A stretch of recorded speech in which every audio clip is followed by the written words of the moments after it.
Michael Sterling stood motionless at the threshold of his penthouse, staring at the young woman kneeling on the polished marble floor of his living room. The bright yellow rubber gloves on her hands were far too large for her slender fingers. Her burgundy uniform with the white collar looked as if it had been borrowed from someone twice her size. This was not Mrs. Hannah. This girl was maybe 24 years old, her blonde hair tied up in a messy bun, and she clearly had no idea that she had just completely disrupted his carefully ordered world. The girl looked up and caught sight of him. Her eyes widened in panic. "Mr. Sterling, I am so sorry. I did not hear you come in." She scrambled to her feet so quickly that she nearly knocked over her bucket of cleaning water. "I am Zoe Miller, Mrs. Hannah's daughter." Michael frowned, his brow furrowing as he set his briefcase down. Mrs. Hannah had worked for him for 5 years. She was discreet, quiet, practically invisible. Exactly the kind of help he required. She appeared twice a week, cleaned his sprawling Seattle penthouse, and vanished before he even had a chance to notice her presence. She had never mentioned a daughter. "Where is Mrs. Hannah?" he asked coldly, removing his expensive wool coat. Zoe bit her lip, looking down at her boots. "Mom!" She slipped on the ice in the parking lot last week. She broke her leg in 2 places. The doctors say she will have to wear a cast for at least 8 weeks. The words spilled out of her in a rush, fast and nervous. "We could not afford to lose this job. Mom was very worried about you, about the house, about everything. So I thought, well, I work as a waitress in the evenings, but in the mornings, I am free, and I study interior design in the evenings. But that does not conflict with Mom's hours, so please, do not fire her." Michael interrupted her by raising a hand. His head was already beginning to ache from this stream of information. I asked, "Where is Mrs. Hannah?" "At the hospital. I mean, not right now. She is at home. She came back from the hospital yesterday." Zoe looked as though she wanted the floor to swallow her whole. "I am sorry. Mom always says I talk too much." Michael sighed. This was a complication he did not need. He had a vital meeting with venture capitalists in 3 hours, a presentation to finish, and the last thing he needed was this chaotic energy in his sanctuary. "How old are you?" he asked, looking at her more closely. 24. "Do you have experience with cleaning?" Zoe straightened up, trying to look confident despite her oversized gloves. "I have been helping my mother since I was a child. I know how to polish marble, how to wash delicate fabrics, how to remove red wine stains from a wool rug." She hesitated, then added, "And I also know that this gray wall makes this entire space feel very depressing." Michael blinked. "Excuse me? I am sorry." Zoe covered her mouth with her hand. "That is none of my business. I just study interior design, and sometimes I cannot help but notice." "The color of my wall is not up for discussion," Michael said dryly. "I need someone who cleans discreetly and efficiently. Can you do that?" "Yes, of course. Absolutely." Zoe nodded vigorously. "You will not even know I am here, like a quiet cleaning ghost." Michael had his doubts that this girl could be quiet for 5 minutes, but his options were limited. Mrs. Hannah was reliable, and finding a replacement in the middle of the week would be problematic. Fine, 8 weeks until Mrs. Hannah returns. The same days, the same hours, the same rate. Zoe's face brightened like the sun. "Thank you. Thank you so much. You will not regret this. I promise." Michael nodded and turned toward his home office down the hall. He had work to do, but just as he closed his door, he heard something that made him freeze. Music, traditional jazz, loud and joyful, flowed from the living room, and then a voice. Zoe was singing, completely off-key, the words to an old love song. Michael closed his eyes and massaged his temples. These were going to be the longest 8 weeks of his life. But downstairs, Zoe smiled, scrubbing the marble floor, thinking the exact same thing. This was going to be interesting. Michael tried to focus on his presentation for the investors, but it was impossible. The music from downstairs changed to something even louder. A modern remix of a classic tune, and Zoe's singing, while still completely tone-deaf, sounded even more enthusiastic. He stood up from his desk, ready to go downstairs and request silence, when he heard her voice right outside his office door. "Mr. Sterling, I am sorry to bother you, but why do you have so many books on business and management, and not a single novel?" Michael opened the door abruptly. Zoe stood there with a mop in one hand and a rag in the other, looking at his bookshelves in the hallway with genuine curiosity. "That is none of your business," he replied sharply. "Of course not," Zoe agreed quickly. "But you know, reading only about work is a bit like eating only one product. A person needs variety. Chocolate cake is delicious, but you cannot eat only chocolate cake your whole life, right?" Michael narrowed his eyes. "Did you just compare business literature to chocolate cake?" "Well, yes." Zoe smiled uncertainly. "It was meant to be a compliment. Chocolate cake is delicious." "I have work to do," Michael said slowly, as if speaking to a child. "Could you please clean more quietly?" "More quietly?" Zoe frowned. "But music helps with cleaning. It makes the time go by faster. Not for someone trying to concentrate." "Oh," Zoe looked genuinely surprised. "I did not think about that. I am sorry." She pulled out her phone and turned the music down. "Is that better?" "It would be perfect without music, but then it would be so quiet and sad." Zoe tilted her head. "Do you always work in total silence? That cannot be healthy. People need music, laughter, life around them." Michael felt the tension rising in his jaw. Mrs. Hannah never had a problem working in silence. Mom is different. Well, I cannot be quiet." Zoe shrugged helplessly. "I tried, really, but then I start thinking out loud, and that is even worse. For example, right now, I am thinking that this wall color is truly very depressing, and that you should have more plants in this house, and that your refrigerator is full of expired yogurt." "You were checking my refrigerator?" Michael's voice was dangerously quiet. Zoe froze. "I had to wash it. It was part of Mom's duties, and I could not help but notice that you have 8 yogurts, of which 6 expired 2 weeks ago." Michael closed his eyes and took a deep breath. "Please, just please finish cleaning in silence, if it is possible." "Sure, absolutely. I will be as quiet as a mouse." Zoe made a gesture of locking her lips and throwing the key over her shoulder. Michael returned to his office and closed the door. For the next 10 minutes, there was blessed silence. He began to breathe a sigh of relief. Maybe she could do it after all. "You know what is funny?" Zoe's voice drifted from the hallway. "Mom said you almost never eat at home, only takeout. That cannot be healthy. My father always said, home-cooked food heals the soul." Michael opened the door again. "I thought you were going to be quiet." "I was for 10 minutes. That was a long time." Zoe was now kneeling, scrubbing the hallway floor. "But then I thought about all that takeout food, and I had to say something. You know, restaurant dumplings never have as much love as homemade ones." "Love? Yes. Mom always says the secret to good dumplings is the love you put into kneading the dough." Zoe looked at him with a smile. "Maybe one day I will bring you some of ours. Mom makes the best dumplings in all of Seattle." Michael did not know what to say. He stood there, looking at this girl kneeling on his floor, talking about love in dumplings, with such enthusiasm as if it were the most important thing in the world. For the first time in years, he felt something strange, something warm in his chest, something that might have been amusement. "Please finish cleaning," he said finally. But his voice was softer than before. "Yes, sir." Zoe saluted with her rag, leaving a wet spot on her forehead. When Michael returned to his office, for the first time that day, he smiled. This girl was impossible. Completely, absolutely impossible. But his house, for the first time in years, felt alive. A week later, Michael returned home earlier than usual, carrying a briefcase full of documents for the most important contract of his career. The meeting with investors from Germany was in 2 days, and he still did not have everything organized.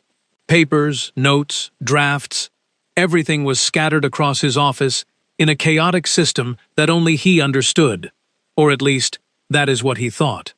As he entered the house, he saw Zoe coming down the stairs with a carton full of colorful files.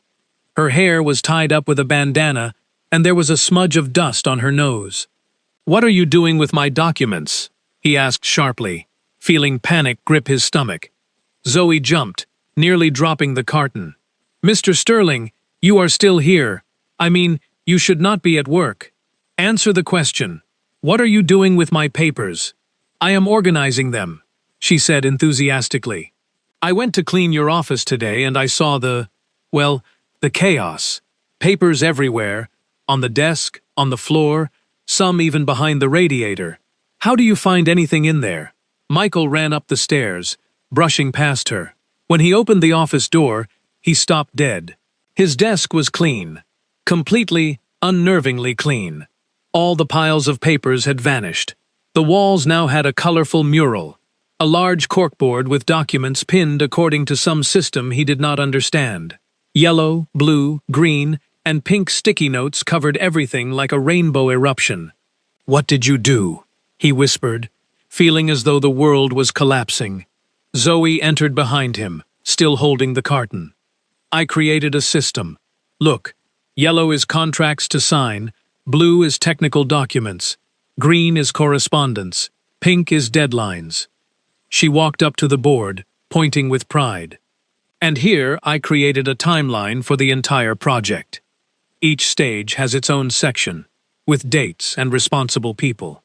See, it is logical and visually clear. I need to find the Mueller-Schmidt contract. Immediately. Blue section.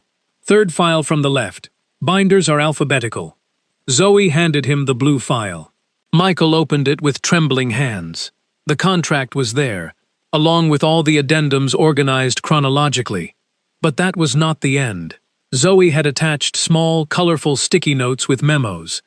Page 7 requires the signature of the CFO. Appendix B. Check dates before the meeting. "How did you know?" he began. "I read very quickly," Zoe replied with a smile. "And I study interior design, so I understand systems of spatial organization. I thought I could apply the same principles to documents. Information is also a kind of space, is it not?" Michael sat heavily in his chair, staring at the board. It was brilliant. Completely different from his way of working, but brilliant. He could now see the entire project at once. All the dependencies, all the deadlines. "Are you angry?" Zoe asked quietly, losing her confidence. "Mom always says I am too invasive, that I cross the line. Can I put it all back the way it was?" "No." The word escaped Michael before he could think. "No. This is good. Very good. Actually," Zoe's face brightened. "Really?" At that moment, Michael's phone rang. His assistant informed him that the Germans had moved up the meeting. They wanted to see him tonight, in 3 hours. Michael felt sweat cover his forehead. He had no time for preparation. He barely had time to review everything. But now, looking at Zoe's system, he saw everything he needed, organized and ready. He could do this. "I must prepare for the meeting," he said, already opening the files. "An important meeting. Very important." "Can I help?" Zoe joked. "I study interior design, but I am quite good at presentations." Michael looked at her. This girl in a cleaning uniform with dust on her nose, who had just saved his biggest contract without even knowing it. "You could stay. Hand me documents that I need to switch. I need someone who understands this system." Zoe's eyes widened. "Really? But I am the housekeeper." "No," Michael said slowly, realizing the truth. "You are much more." That evening, with the help of Zoe's system and her quick thinking, Michael conducted the best presentation of his life. The Germans signed the contract on the spot. And when everyone left, Michael looked at Zoe, still in her cleaning uniform, and thought, how did she do it? How did this impossible girl change everything? The next morning, Michael waited for Zoe with an envelope in his hand. All night he had thought about what she had done, how she had saved his biggest contract, without even realizing it. He had prepared a bonus, a generous bonus, that would show his gratitude. Zoe arrived at 8 o'clock in the morning, as always, carrying her bag with cleaning supplies. She looked tired. She must have had an evening shift at the restaurant yesterday. "Good morning, Mr. Sterling," she said with a smile. "How did the meeting go? Did they sign the contract?" "Yes, thanks to you." Michael pulled out the envelope. I wanted to thank you. This is a bonus for your work with the documents. Zoe looked at the envelope but did not take it. I did not do it for the money. I know, but you did it because… Zoe hesitated, looking for words. Because you clearly needed help, and because I hate clutter, and because… She smiled lightly, because you were so stressed all week that it hurt to watch. Michael did not know what to say. No one had ever refused his money before. And besides, Zoe added, taking off her coat, if you really want to thank me, then stop eating junk takeout food. Excuse me? I saw pizza boxes in the trash yesterday, and last week there were Chinese cartons, and all those expired yogurts. Zoe shook her head in disapproval. You run a big company, you have a beautiful house, but you eat like a college student in a dorm. Michael felt a strange mixture of irritation and amusement. I do not have time to cook. Nobody has time. But people manage somehow. Zoe reached into her bag and pulled out a plastic container. Mom made too many pierogies yesterday. She told me to bring you some. Do not let them go to waste. Michael took the container. It was still warm. Through the plastic, he could smell the dill and butter. Did your mother know you stayed yesterday to help me with the meeting? Of course. I told her over the phone. She was very proud, though also a little worried that I crossed the line. You did not cross the line, Michael said quietly. You saved me. Zoe looked at him, something soft in her gaze. So, we are even. You gave Mom a job when she really needed it. You let me replace her when she got hurt. It is the least I could do. For a moment, they stood in silence, looking at each other. Then Zoe clapped her hands. Well, today I have to wash the windows and vacuum the library. And if you allow it, I would like to bring some plants. This house needs life. Plants? Yes. A ficus or a monstera. Something green. It makes the space breathe. Zoe leaned in conspiratorially. And besides, they say talking to plants is good for mental health. You could try it, instead of talking only to the computer. I do not talk to the computer. But you yell at it. I heard you last week, how you cursed because the connection froze. Michael felt himself blushing. It was frustrating. That is exactly why you need a plant and proper dumplings. Zoe pointed at the container. Heat them up in a pan with butter. Not in the microwave. Never in the microwave. Are you always this bossy? Only when it comes to food and interior design. Zoe smiled broadly. But Mom says, that is one of my best traits. I care for people, even if they do not care for themselves.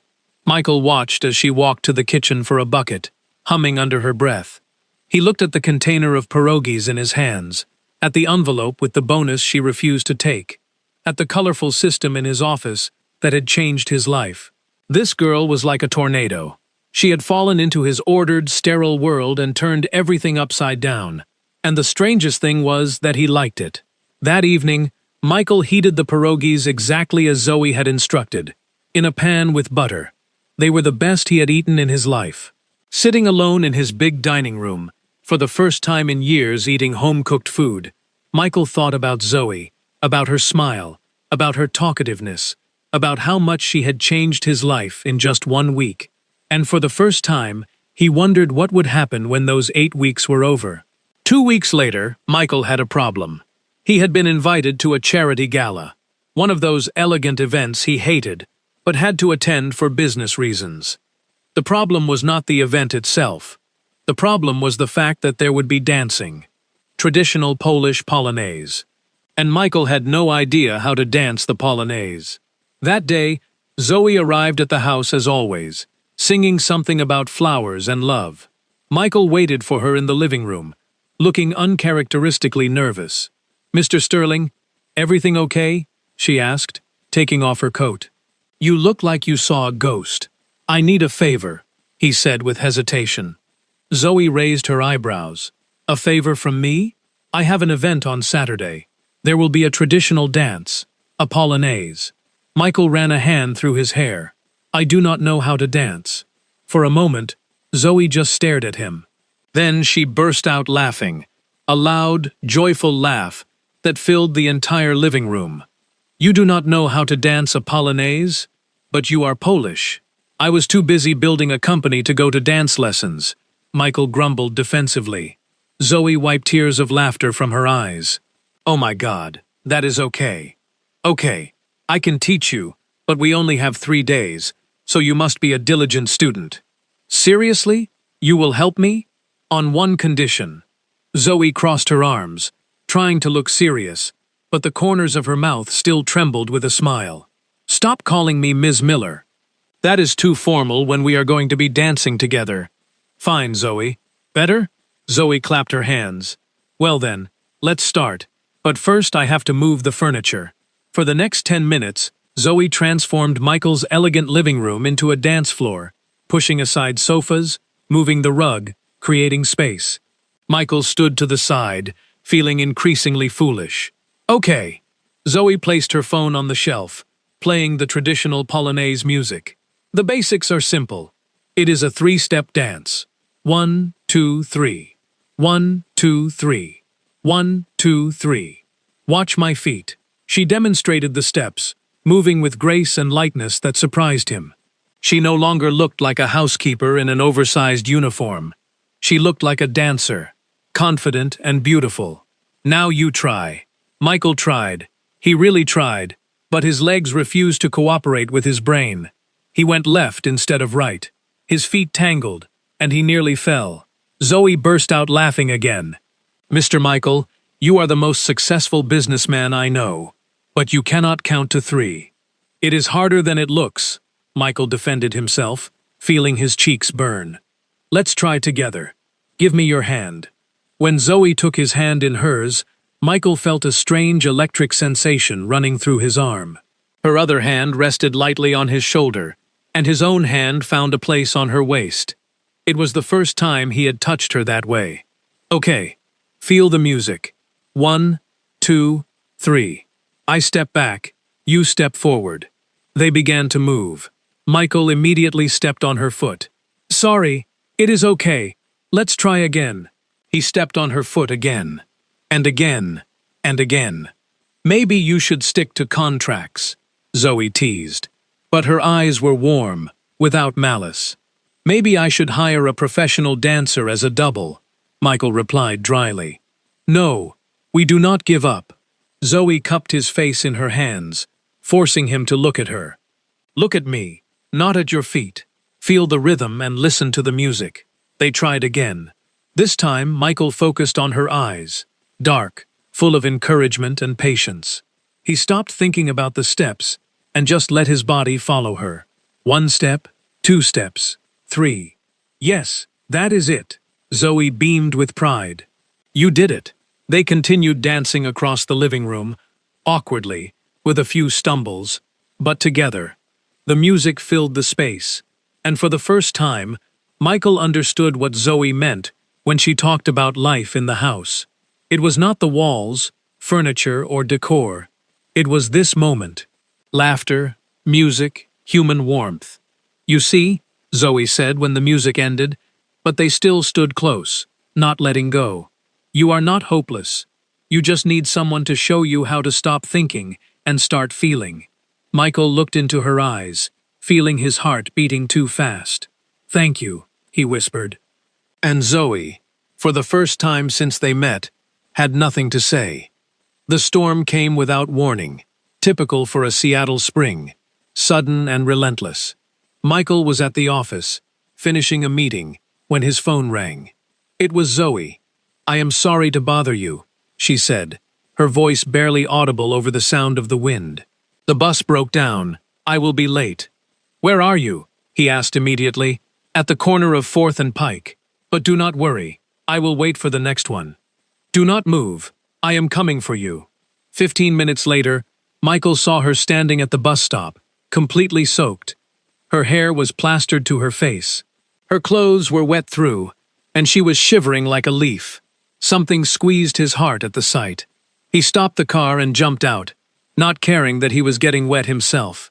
He took off his blazer and wrapped it around Zoe. You are completely soaked. It is just water, Zoe tried to joke, but her teeth were chattering. Get in immediately. In the car, Michael turned the heating to the maximum. Zoe huddled into herself, trying to get warm. "I am sorry for the mess," she muttered. "I will ruin your seat."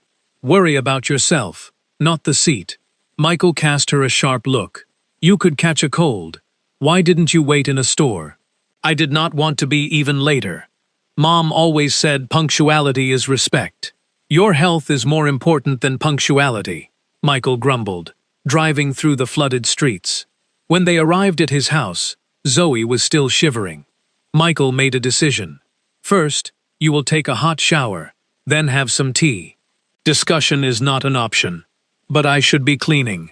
"Zoe," his voice was firm, "shower. Now." When she came out of the bathroom 20 minutes later, dressed in his oversized gray sweatpants with her hair wrapped in a towel, Michael was waiting with a cup of steaming tea. "Do you feel better?" "Yes, thank you." Zoe took the cup, warming her hands on it. "That was very nice of you. I could not leave you there." Michael sat opposite her.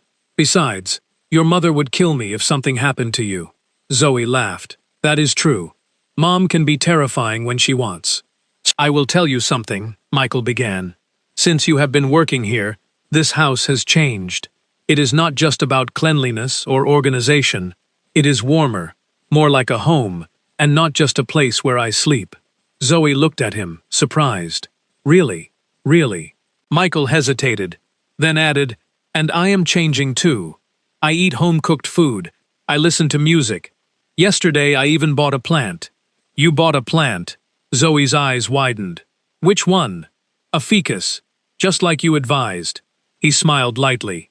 The salesman at the store was shocked that I even knew what a ficus was. Zoe burst out laughing, that honest, joyful laugh that always lit up the room. "Can you take me home?" she asked after a while. "I do not want to ride the bus in this."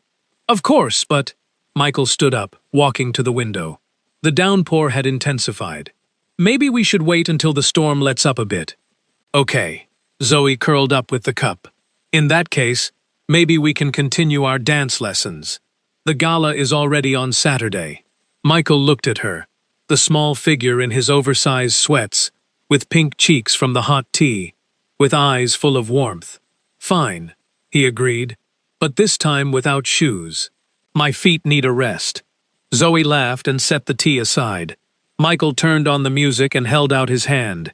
They danced in the living room while the storm raged outside. This time, Michael almost didn't step on her feet. They moved together naturally, as if they had been dancing for years. "You are making progress," Zoe whispered. "I have a good teacher." When the song finished, they did not pull away. They stood close, too close. Michael's heart was beating like crazy. Zoe looked at him, and in her eyes, he saw something that made him forget to breathe. But then her phone rang. It was Mrs. Hannah, worrying about her daughter in the storm. The moment popped like a bubble. Michael drove Zoe home an hour later.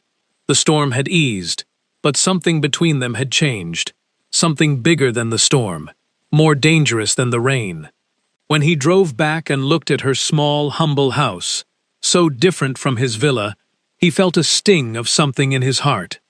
It was the gap between their worlds, and for the first time in his life, Michael regretted that this gap existed. Saturday evening, Michael stood in front of the mirror, adjusting his bow tie. The charity gala was at the most expensive hotel in Seattle, full of businessmen, politicians, and elites. Exactly the kind of event he knew like the back of his hand. But this time, he felt different. Nervous, excited. He wanted to impress Zoe, to show her that he had mastered the Polonaise. When his phone rang, he smiled. It was her. "Good luck tonight," she said cheerfully. "Remember, 1, 2, 3, and do not think, just feel." "I will remember. Thanks for everything, Zoe." "You are welcome." The gala was exactly as he had expected. Elegant, at times boring, full of artificial smiles, and talk about business. But when the Polonaise began, Michael felt a surge of confidence. The steps Zoe had taught him came back naturally. He danced with the wife of one of the investors, and to his own surprise, he did not step on her once.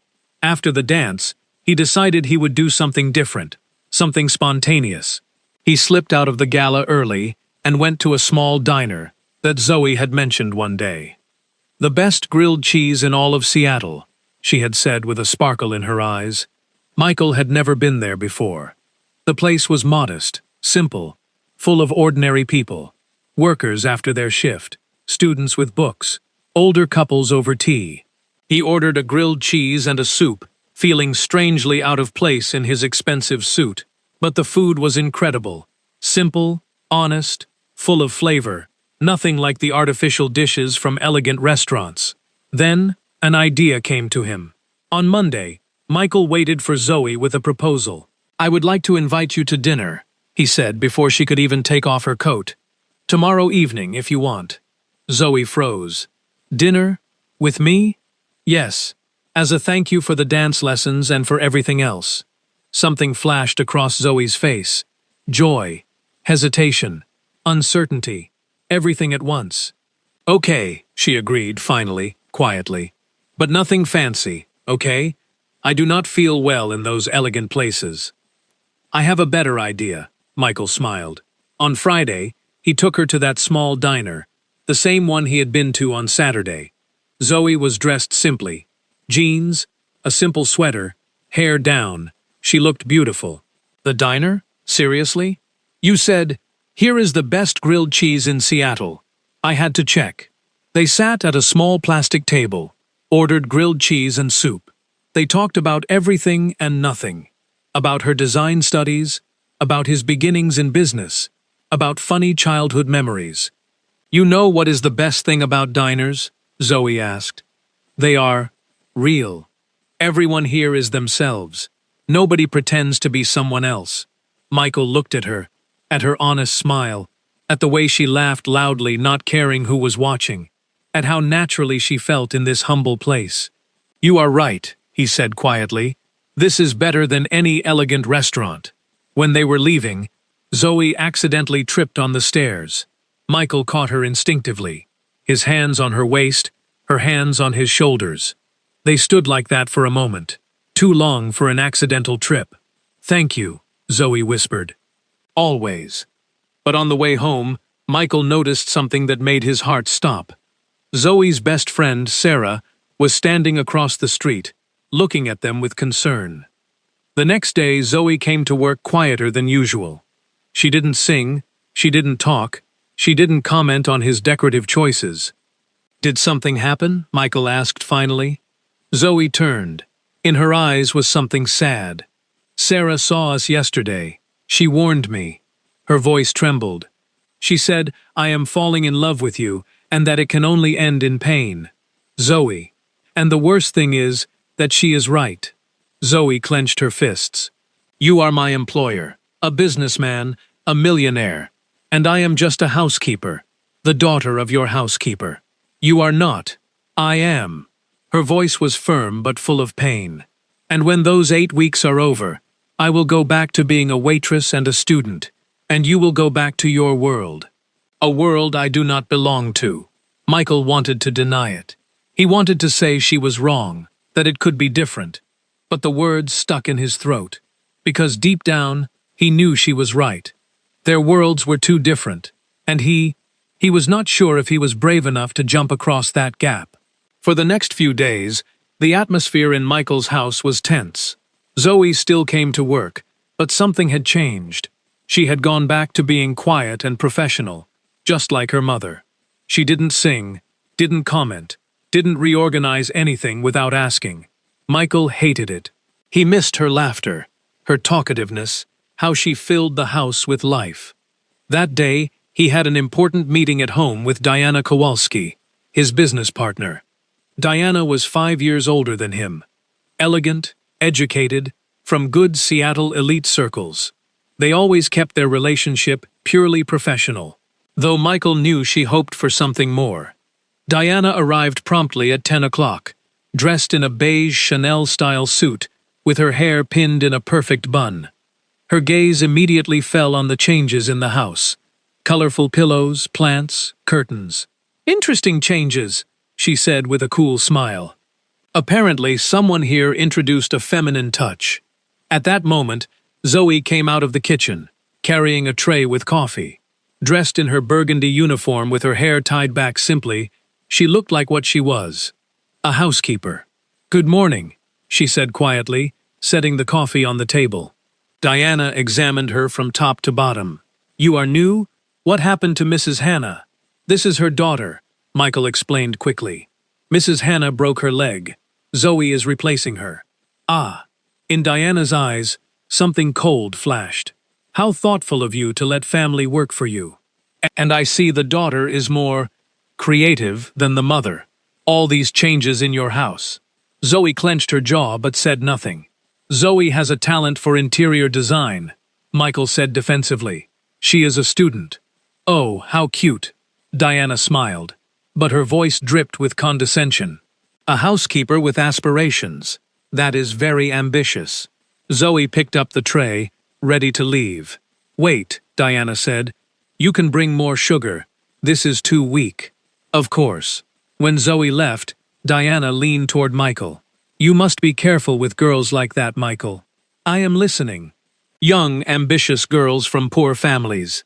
Diana fixed her hair. "They see a man like you, rich, successful, and they have ideas. They might cross professional boundaries." Michael felt anger rising in his chest. "Zoe is not like that." "They are all like that, darling." Diana placed her hand on his. "I know you are lonely, but play carefully. Girls like her, they dream of fairy tale princes, of a life they will never be able to have." At that moment, Zoe returned with the sugar. Her face was pale, her jaw clenched. She had heard everything. She placed the sugar bowl on the table so hard that it clattered. "Will that be all?" she asked. Her voice was strangely flat. "Yes, thank you," Michael replied, looking at her with concern. Zoe nodded and left. An hour later, when Diana finally left, Michael found Zoe in the kitchen packing her things. "What are you doing?" "I am leaving," Zoe said, not looking at him. "Mom is almost healed. She can start working in a week. There is no need for me to be here any longer." "Zoe." What Diana said, she was right. Zoe finally looked at him. In her eyes were tears she refused to let fall. "I do not belong to your world. I never will. I am the daughter of a housekeeper who dreams too big." "That is not true." "It is the truth." Her voice cracked. "And the worst thing is that I fell in love. I fell in love with you, Michael. With a man I can never have. Because for people like Diana, for your world, I will always just be a housekeeper with aspirations." Michael tried to say something, but Zoe raised a hand. "Thank you for these weeks. They were beautiful. But now I must go back to reality." She left a note on the counter, the address where to send the last paycheck, and left. Michael stood in the kitchen, hearing the front door close. The house suddenly became empty, cold, dead, and he did nothing to stop her. Because deep down, in the cowardly part of himself, he wondered if Diana was not right, if he and Zoe could really be together, if it was just a beautiful fantasy destined for failure. He looked at the colorful pillows, the plants, the organization system in his office, all the traces of Zoe in his life. And for the first time in years, Michael Sterling felt what loneliness really was. The week without Zoe was torture. Michael tried to go back to his old life. Work, meetings, contracts, but everything had lost its flavor. The house was clean and tidy, but dead. Delivery food tasted like cardboard. The silence he once valued was now overwhelming. Mrs. Hannah returned to work on Monday, still limping slightly, but stubbornly claiming she was ready. She was even quieter than usual, cleaning with mechanical precision, not looking at him. Michael knew Zoe had told her. He knew Mrs. Hannah was judging him, and she had the right to do so. On Thursday evening, Michael could no longer stand it. He sat in the living room, looking at the pillows Zoe had brought, at the ficus in the corner that she had bought with him at the garden center, laughing at his awkwardness in choosing a pot. "Where is Zoe?" he asked, when Mrs. Hannah passed through the room. The older woman stopped, still not looking at him. "At home. How is she doing?" "Sad." Now Mrs. Hannah looked at him. Her gaze was as sharp as glass. "Because of you." Michael took it like a blow. "I know. You do. You know." Mrs. Hannah set down her bucket and crossed her arms. Do you know that my daughter has been crying for 3 days? That she does not eat, does not sleep, only studies and works, as if she were trying to work herself to death. Mrs. Hannah, no. Her voice was firm. Now you listen. I have worked for you for 5 years. I was always quiet, professional, invisible, exactly the kind of help you needed. But now I will tell you the truth. Michael was silent, feeling like a student in front of a strict teacher. My daughter is the best thing that ever happened to you, Mrs. Hannah continued. She brought life into this tomb. She taught you to laugh, to eat real food, to feel real emotions. And what did you do? You let her go because you were afraid of what other people would think. It is not that simple. It is exactly that simple. Mrs. Hannah took a step forward. My daughter is worth more than all your contracts combined. She has a heart, dreams, talent, her own light. If you do not see that, if you let people like that elegant woman in the beige suit tell you who is good enough for you, she paused, shaking her head in disappointment, then you are rich, successful, and stupid. Very stupid. The words hit Michael like a physical blow. No one had ever spoken to him like that. No one had ever had the courage, and every word was the truth. You are right, he said quietly. Mrs. Hannah blinked, clearly surprised. You are absolutely right, Michael repeated, standing up. I am a coward. I was so busy worrying about what others would think that I did not consider what I really wanted, who I really wanted to be. And, Mrs. Hannah asked sharply, I want to be a man who deserves Zoe. Michael felt something in his chest break, some wall he had been building for years. A man who is brave enough to fight for her, to tell the whole world that she is the best thing that ever happened to me. Mrs. Hannah looked at him for a long time, assessing him. So, what are you going to do about it? She asked finally. Michael looked at his watch. It was 9 o'clock in the evening. Zoe had a shift at the restaurant until 10. I have to go, he said, already running for his jacket. I have to tell her now, at the restaurant. Mrs. Hannah raised an eyebrow. In front of everyone? Yes. Michael stopped at the door, turning around. Because if I do it privately, she might think I am ashamed, that I am hiding our feelings from the world. I must show her I am not ashamed of anything, that I am proud that I love her, and I want everyone to know. For the first time since she returned, Mrs. Hannah smiled. Then go, she said. And do not screw it up, Mr. Sterling. You will not get a second chance. I know. Michael ran out of the house, his heart pounding like crazy. He did not know exactly what he would say. He had no speech or plan. He had only the truth, and the desperate hope that it would be enough. The Golden Dumpling restaurant was full of people. Families at dinner, couples on dates, groups of friends over beer. Michael burst through the doors at 9:30, disheveled, breathless, looking completely different from the elegant businessman everyone knew. He saw her immediately. Zoe was standing at the bar, taking an order, her hair tied in a ponytail, the apron with the restaurant's logo cinching her waist. She looked tired, sad, but still beautiful. Zoe, he called through the noise of the restaurant. Her head snapped up. When she saw him, her eyes widened in shock. Michael, what are you? But he was already walking in her direction, passing surprised customers. The restaurant manager tried to stop him, but Michael ignored him. I need to talk to you. I am working. Zoe looked around desperately. You cannot be here. This cannot wait. Michael stood before her, aware that everyone in the restaurant was watching them, but not caring. I have to tell you something, Michael. Please. Her voice was pleading. Do not do this. I love you. The restaurant went completely silent. Even the background music seemed to fade. Zoe stood frozen, holding her notepad with her mouth open in silent shock. I love you, Michael repeated, louder this time. I love your laughter that fills rooms. I love how you sing off-key and do not care who is listening. I love how you reorganize everything without asking, because you know it can be better. I love your dumplings, your advice about plants, your way of making me feel like a human and not a machine for work. Stop, she whispered, tears flooding her eyes. But Michael continued, the words flowing from him like a river that could not be stopped. I was a coward. I let you go because I was afraid of what others would think. I was afraid that I did not deserve you, that our worlds were too different. He took a step closer. But the truth is, my world without you is empty, cold, and meaningless. A house without your laughter is just a building. Food without your dumplings is just fuel. Life without you is just existence. At that moment, in a desperate gesture, Michael wanted to step even closer, but he knocked over a tray of pierogies that a waiter was carrying. The pierogies flew into the air, landing on the floor with a wet splat. A few landed on his expensive shoes. Someone in the restaurant giggled, then someone else. Soon half the room was laughing. Michael looked at the chaos at his feet, the spilled pierogies, the sauce stain, and for the first time, he did not care. Instead, he looked at Zoe and smiled helplessly. You see, I do not need a housekeeper. I can ruin everything myself. He spread his arms. I need you.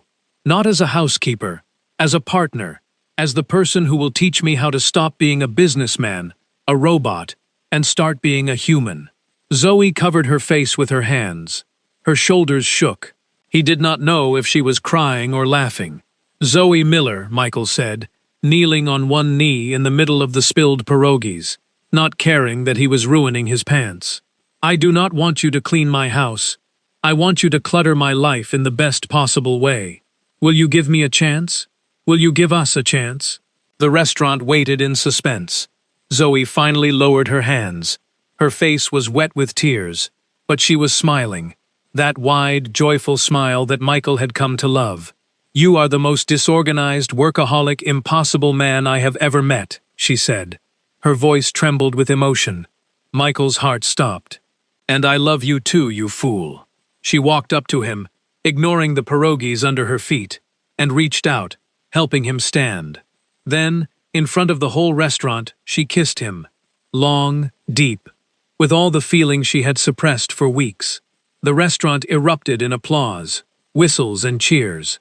Someone shouted, "Bravo!" Someone else, "Finally!" When they finally pulled apart, Zoe looked at the chaos around them, the spilled pierogies, the laughing customers, the shocked manager. You will have to help me clean this up, she said with amusement. With pleasure, Michael answered.